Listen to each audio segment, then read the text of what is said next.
Hello and thanks for joining School of the American Rifle. Today's video is a look at a Sons of Liberty bolt carrier group.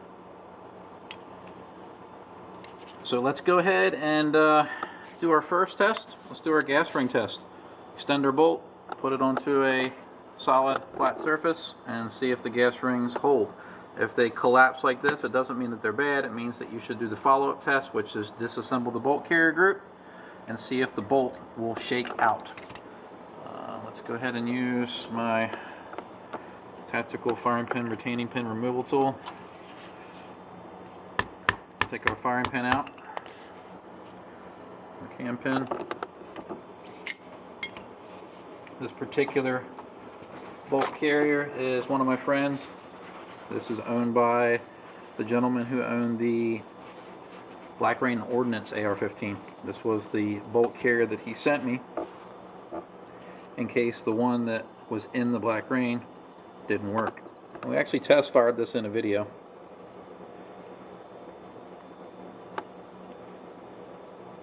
Let's go ahead and get into this.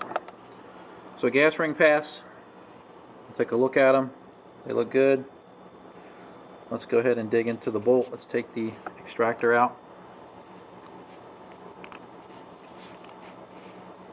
This has a 5-coil spring co. Claw feels good. Let's go ahead and gauge it. Go side clicks in. No go side does not go in. That passes. Spring looks like it's in there right. Pivots properly on the pin. And we'll set this to the side in a second. First, before we do that though, I want to explain one of the nice things about the Sons of Liberty bolt carrier groups is they upgrade the springs in the bolt. The extractor has a 5-coil spring co, and the ejector has a chrome silicone spring co spring. These springs last a long time if you don't do something stupid to them. So that passes. Let's put that to the side. Firing pin retaining pin looks good. Legs aren't spread apart too far. They're even, and it comes in and out of the carrier with ease, but still has tension, so we'll put that off to the side. Carrier key, no deep grooves yet, only has a little bit of, the cam pin having a senior moment there. The cam pin has a little bit of wear on it. Basically my standard here is if it doesn't aggressively catch a fingernail, then it passes. Not a lot of slop in here, that's good. Let's test this. It passes. You see how it starts right there? It doesn't count. It's got to go all the way in. I know. Enough with the jokes. So cam pin's good. We'll put that off to the side. Take our bolt. Test it in the ring gauges. See if the bolt tail's too small, and it's not. You can see a little bit of carbon fouling on there. Don't scrape at that. It's okay. It self-limits. It's not going to hurt your gun. If you lube your gun properly, nothing bad will happen with some carbon buildup. Put that off to the side. Before I put everything away, let's do our magnetic check. Let's see if anything's magnetic. Extractor's not. Retaining pin's not. Firing pin's not. Bolt's not. Alright, we passed magnetism check. Alright, bolt face, you can see some remnants of some brass. Some of that's from me, but it also looked that way brand new out of the packaging. Why? Because they do a high pressure testing on all of their bolts. A lot of companies will mark their bolts high pressure tested magnetic particle inspection. It might not be visible here, but it is marked. Just because a company marks their bolt carrier with this doesn't mean that your actual bolt was actually tested and inspected. It just means that they were batched. They grab a couple, they do them. If they pass, the whole batch passes. Sons of Liberty individually test their bolts. High pressure test, magnetic and particle inspected. So this is a good thing. There's a inherent failure rate in bolts. If you don't do that inspection, it's about 3 to 5%. So you want to make sure that that test is done if this is a duty use or a defensive use gun. If you don't, you're really rolling the dice, you're gambling. So let's check headspace. Let's go right to the 5.56 go in my tried and true barrel, and we get rotation. Let's go to the 5.56 field. We don't want this to rotate, and it doesn't. So we pass headspace. Let's put those off to the side. Let's check the firing pin hole. Pass this to go. No go. We're golden. Let me check the ejector.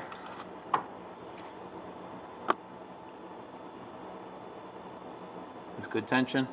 I doubt that that's going to be a problem.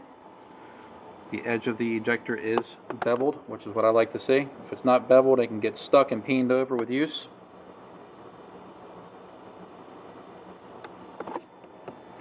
Let's check the bolt face diameter. The gauge goes all the way down to the bolt face. That's good. That's what we want to see. Undersized bolt face can cause issues with certain ammo. Let's check and see if the firing pin binds up. Nope, nice and smooth. Let's check protrusion. Been seeing a lot of bolts lately that have had firing pin protrusion issues. Either excessive or insufficient. 31, that's perfect. 28 to 35 is the range we want. Let's check the tip of the firing pin. If my dirty hands bother you, I apologize, but that's what happens when you work on guns. Tip looks good, nice and domed, no defects, no chips, no pits, no craters.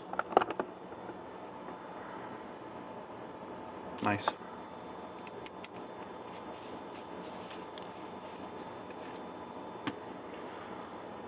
Let's check the ring on the bolt. Diameter.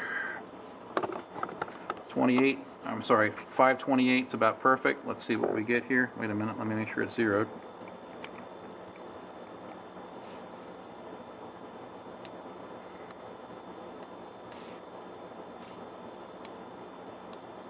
There we go.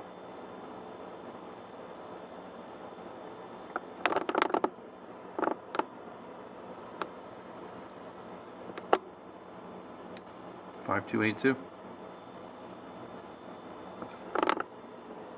Everything about the bolt passes. I'm going to put that off to the side.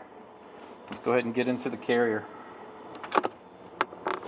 Let's measure the length of it. Make sure it's 0. 669. Nice. Let's make sure we have a clear gas path. We're good there. Let's do our reverse carrier key check.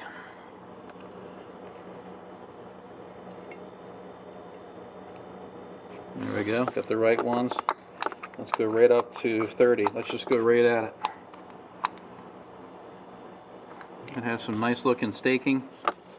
The standard arrowhead looking staking.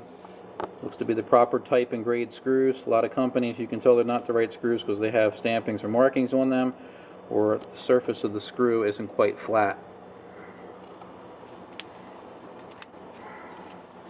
We're at 30. Let's see if they spin free. Pass. Pass. Let's check for carrier key alignment.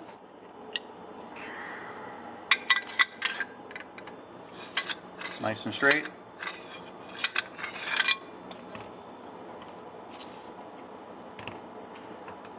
And let's gauge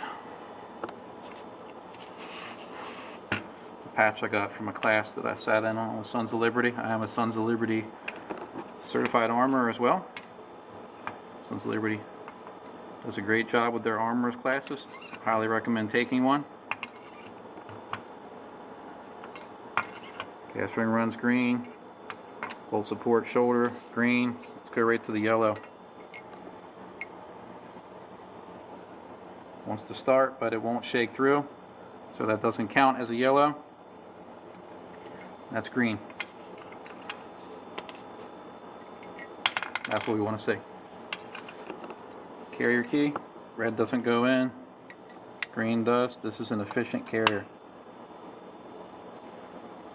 See a little bit of the brass marks on there from testing. And let's go ahead and do a test that I do in classes. I'm going to put this into an upper that has a stub for a barrel extension in there, not a barrel, just the extension. We're going to put the carrier in here, stopping up against the extension. We've got no hammer installed. We want to see if it binds up on a gutted magazine. Put pressure on it. Passes with the metal mag. Let's see if it passes with the plastic mag. It does. What are we looking for here? If you didn't watch the Centurion Arms sand cutter bolt carrier video, the cuts that are here and here on the bolt carrier, if they're not the right depth or width, what can happen is the lips here and here on the magazine can bind on the carrier. They normally don't bind if you're just putting the mag in the gun and holding it, but if you put pressure on the magazine, depending on the dimensions of the lower, the upper, and how the bolt carrier is machined, it can cause the carrier to bind on the lips of the magazine. And the gun might work fine when you're shooting it like this, but if you go prone or you put it up against a barricade of some type, it might cause friction on the bottom of the carrier. And if your gun's dirty enough, not lubricated properly, it can cause cycling problems. So that's why we check for that. Didn't always show it in my videos, but I wanted to add another little tidbit of education. All right, let's look at the inside of the carrier for our final checks. I'm going to kill a couple lights. Let's see what the inside of this carrier looks like visually. Looks pretty darn smooth. And I know you can't see this on the camera easily, but I use just visual examination in classes. I use the bore scope in videos because it shows on a microscopic level what we're dealing with. If the naked eye can't detect machining marks, then your carrier is good on the inside. Let's fire up the bore scope and see what we get. There we go. And in we go. So here is our bolt support shoulder. Let me lessen the light. That is beautiful. Like a mirror. Alright, let's go up to the gas ring run. Those are the exhaust vents. This thing's finished like a mirror. Let's go into the bolt tail.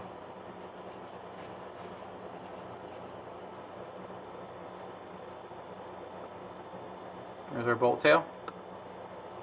Let me change the focus a little bit. Bolt tail is pretty standard. It looks a little rough, but that's some dirt. Actually, that's a little rough there. See if I can change the focus some. No, it's as clear as it'll get. So the bolt tail runs a little rough, but it's a significant thing you want to keep an eye out on. Let me turn the lights back on.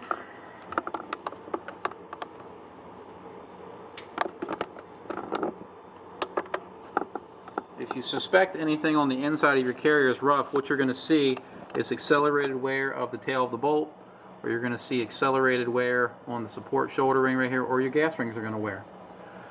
So I don't see any significant wear on here. So that little bit of a rough surface on the bolt carrier tail isn't a concern to me. This is why I gauge things, so I can see whether or not they're going to interface with different tolerances properly. Overall, this bolt carrier group passes. Very efficient bolt carrier. Tested bolt.